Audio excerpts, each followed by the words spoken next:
LPG ব্যবসায়ী সমিতির Dhaka cylinder বিক্রি ও সরবরাহ বন্ধের কারণে ক্ষুব্ধ ক্রেতারা। ভোগান্তিতে পড়েছে সাধারণ মানুষ।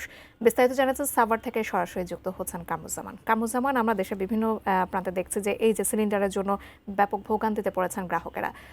সাভারে কি অবস্থা আপনার কাছ থেকে জানতে চাই। ধন্যবাদ জাকিয়া। আমি এই মুহূর্তে রয়েছি একদম বিরুলিয়া রোডের ঠিক আইচার নদ্দা একটা হোটেলের সামনেই কিন্তু আমি রয়েছি, যেখানে আসলে প্রতিদিন তাদের প্রায় 3 থেকে 4টি কিন্তু গ্যাসের সিলিন্ডার এখানে প্রয়োজন হয়।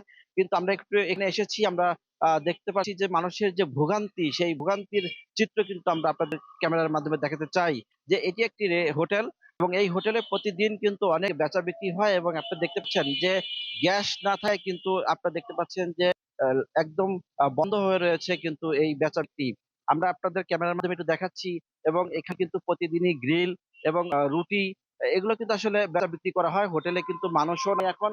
আমি ডান পাশে যদি আমি আপনাকে ক্যামেরার মাধ্যমে দেখাই, যে আপনারা দেখতে পাচ্ছেন যে এখানে কিন্তু রুটি তৈরি করা হয়। এই গ্যাসের সিলিন্ডারে গ্যাস না থাকায় কিন্তু এখানে বিবাহ বাড়িতেও কিন্তু খোঁজ নিয়েছি, তারা আমাদেরকে জানিয়েছে যে গ্যাসের যে মালিক সমিতি যে ডাকা এই গ্যাস বন্ধে এবং সরবরাহ এর কারণ কিন্তু আসলে একটা বিপাকে পড়েছে বাসা বাড়ির যারা। একজন আমাকে জানিয়েছে, আমি 10 তলায় বাসা, সেখানে তো আমার কোনো মাটির চুলাও নাই, তা আমি কিভাবে রান করব, সেটাও আপনার প্রতিক্রিয়া আসলে কিন্তু এখানকার মানুষ জানিয়েছে। এই যে শুধু এই আমরা চায়ের দোকানে গিয়েছিলাম একটু আগেই, চার দোকান থেকেও কিন্তু তারা নিয়েছে যে আমার চা ব্যবসায়ী, আমি আমার চা বানানো কিন্তু এখন বন্ধ, কারণ গ্যাস নাই। গ্যাসের টোটাল তাদের সাপ্লাই। আমরা কথা বলতে চাই এখানে যে হোটেল ব্যবসায়ী, সাধারণ একজন ব্যবসায়ী, তো তার আসলে প্রতিদিন কি পরিমাণ গ্যাস লাগে এবং কি কারণে আজকে হোটেলে এত কাস্টমার টিকতে পারছেন না, রুটি বানাতে পারছেন না আসলে। দেখুন, আমরা ডিসেম্বর মাস থেকে গ্যাসের সংকট ভুগতেছি। আমাদের গ্যাস পাইলেও ঊর্ধ্ব দাম, বেশি দাম 1200 টাকার গ্যাস 1800 টাকা, 2000, 2200, 2400, 2500।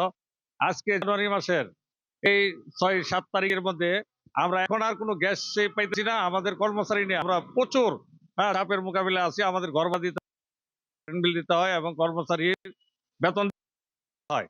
আমরা একবারে সর্বনাশের পথে আছি। এখন দেখি সব মাছ কাটা, কিন্তু পাঙ্গাস মাছও কাটা, বুঝলেন?